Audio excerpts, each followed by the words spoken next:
Hi guys, welcome back to the channel, and today we're going to be talking about the weekend games that have just gone and any controversial issues, any goals or anything like that that happened. If you like our videos, please subscribe. Please drop a like on the video as well. Please put some comments on as well. What did you think of the games? Um, Check out our socials below and all that jazz. And check out all other videos as well of all the other games and our prediction videos as well. There's plenty more videos to come, so I hope you stick with us. 4:30 on Sunday, we had Fulham 1, Liverpool 1. Bobby Reid opening the scoring for Fulham before a Mohamed Salah penalty, giving each team a share of the points, and very undeserved in Liverpool's point of view, really. Fulham were by far the better team. And it's strange saying that about Fulham as well, because we've slagged them off. We've slagged them off defensively, attacking, just everything about them this season, and they've gone to the current Premier League champions and the team that's currently joint top, and gave them a proper game. And I don't know if it was just them being really, really good or Liverpool just being really, really poor. I think it was a bit of both. Obviously, it's a Fulham team that a couple of weeks ago also beat Leicester as well, and gave a decent game to Manchester City last week, even though they lost. But in this game, they looked like a team possessed. From the very first whistle to the very last whistle, they were fantastic. First to every second ball, Liverpool were shocking defensively. You did sort of wonder how long it was going to be before the defensive injury sort of, had this sort of result for Liverpool. Yeah. They've been almost coasting and getting away without really being tested. You look at games against Wolves and Leicester, and neither of them teams really tested Liverpool's defence. And Fulham came with the game plan to, let's get at him, let's get in the faces and see what happens. I mean, they've not Again, really got maybe much to lose, though, have they? no, and of course they had fans back in the stadium as well. So obviously that would have been a big boost for them. But yeah, Fulham definitely should have won this game. And we spoke a lot about goalkeepers this weekend. Alisson had a pretty big game as well. A lot of good saves from him. I don't think there were much that they could do about the goal, though. Absolutely fantastic strike. Yeah, a player that has been pretty decent so far this season as well. He's, I he's know their we've top goal spoke about it scorer, a isn't couple of he? times. Yeah, and yeah, like I say, it was a great finish from him. Poor defensively again, So there but was there was a shout for a foul before on Salah, and I know that Klopp has also pointed that out as well. That there should have been a foul on Salah just before the goal. So what do you make of that? It was um, claiming that it was pushed in the back. I'm personally surprised it wasn't checked. As far as I know, there was no VAR check at all, but it's never a foul. No, It's felt a tiny nudge, and he looked to go down, and I think realised that the contact was barely anything, and stayed on his feet. He just made himself look an idiot. I think Um, I'm seeing this quite a bit with Salah, and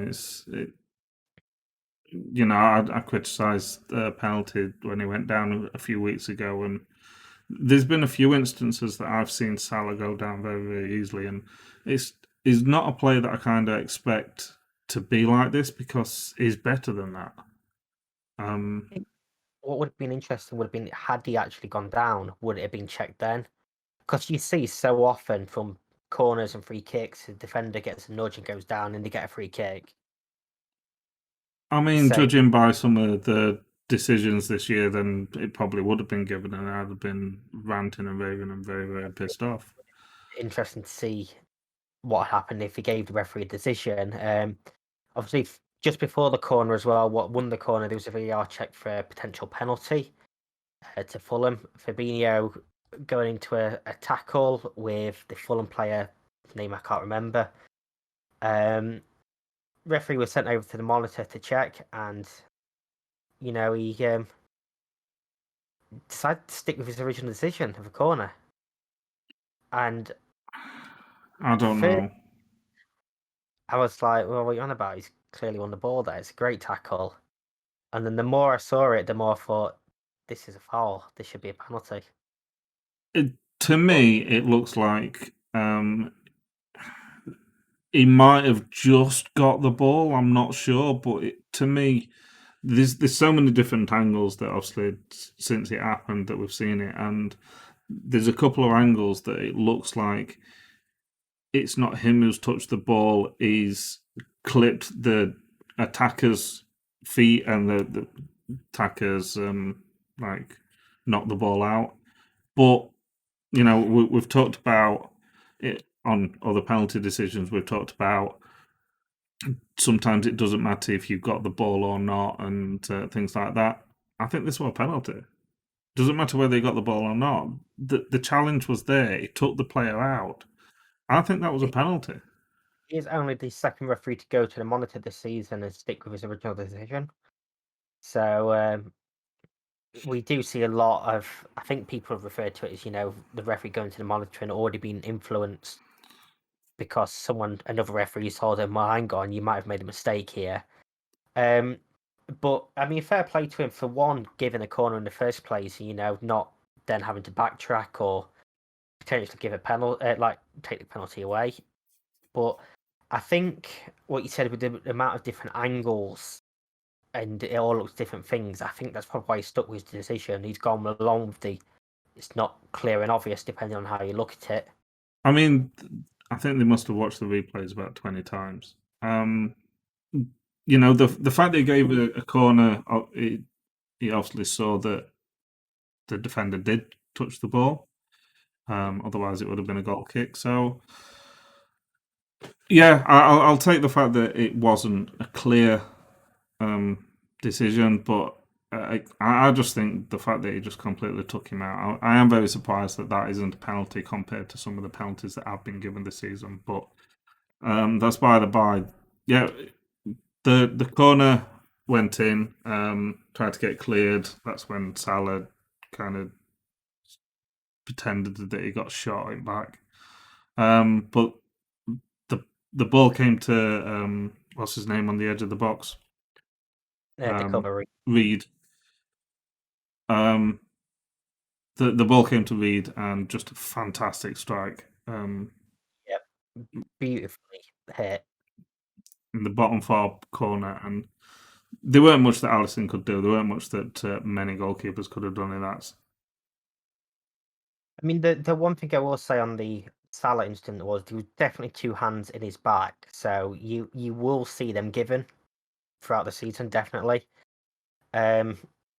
And like I say, he tried to make a bit of meal of it, but a goal like that, there should be no complaints at all. Liverpool's defenders switched off. They tried to push out, and they say beautiful contact on it, a fantastic strike. And we praise goalkeepers a lot on this show, but there's not a single goalkeeper in the league that's saving that. No, not at all. And then Liverpool's goal came from a penalty. Uh, there's been a lot of penalties for a lot of teams this season. Definite penalty, 100%. Yep. But Fulham's got to feel so hard done by. It was handball. It was a free kick, I do believe. And as they took the free kick, the defenders jumped up, and his arms was clearly up in the air. Yeah, he's sort of away from his body, and it's hit his elbow as he's turning as well. But And to lose the win, to drop 2 points from a penalty when they've just fought so hard. I mean, it was also a poor penalty from Salah as well. We mentioned in other videos that this weekend there's just penalties have just been poor. Ariola perhaps a bit unlucky not to save it. It was a very poor penalty.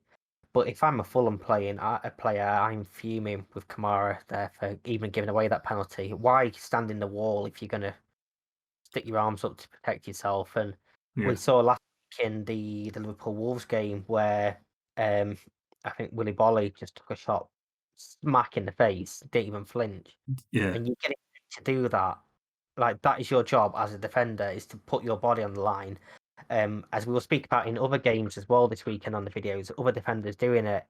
So for you to be struggling in the league and lose 2 points because of a decision like that, you've got to be fuming with your teammate there. And the amount of chances Fulham did have as well, they really should have won this game. And like They, we've said in other videos as well, um, there was one penalty taken this weekend that got saved. It was a poor penalty and it got saved. They ended up retaking it and scoring. But then there was a penalty scored, which was another poor penalty. Not much power or anything like that. And it just so happened that the keeper went the opposite way. This was one of them where, again, it was a poor penalty. And I think Liverpool were very lucky that, for whatever reason, the keeper fumbled it. yeah, do you think it would have been retaken had it been saved? Because he did hop off his line just before it was hit, so I think it would have been another one of those where it would have been retaken, but still, it was a poor penalty.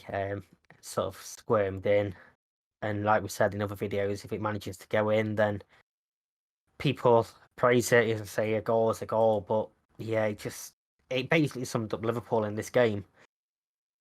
Poor, but managed to get there in the end. I think you was lucky as well, the fact that everybody else didn't have a good weekend around you. This could have been you dropping points and Tottenham getting an early lead at the top. Yep. Luckily, they drew. You had Chelsea that dropped points as well, and uh, yeah, I think all around this was just Liverpool just being very, very lucky and Fulham being unlucky. They definitely deserve more than 1 point from this, but they are a team that need as many points as they can get. So I'm sure if you offered them 1 point before the match, they would have taken it. Yeah, definitely. They're currently 18th, so they are in the drop zone, the relegation zone. They're on 8 points, 1 point off 17th. So it's tight at the bottom. West Brom is 19th, so 2 points below Fulham. It's very, very tight, but I think if Fulham can keep playing like they are doing, like say they got a result against Leicester, a draw against the current Premier League champions, that's got to give you a confidence boost going into the next couple of weeks. It doesn't matter I who mean, you play. If you can turn up to play against a team like that, then it doesn't really matter who you're playing. they've certainly come a long way from the team that at the moment has given Sheffield United the only point of the season. But Exactly. a big improvement. And again, we could say this about a lot of teams at the moment, the impact that the fans had back in the stadium. And I mean, for your first game back in the Premier League with fans to say take the game to the champions at the moment and get a point and perhaps be disappointed with a point is only good for Fulham. You can only look forward from that, and they just need to build on that now. These past few weeks, again, you sort of look at the City result and they lost, but still played decent. You've given yourself a fantastic position to build on here, and it's a point that has kept them in touch with some of the teams around them as well. So it could end up being a huge result. Whatever Scott Parker's done is doing something right in training ground.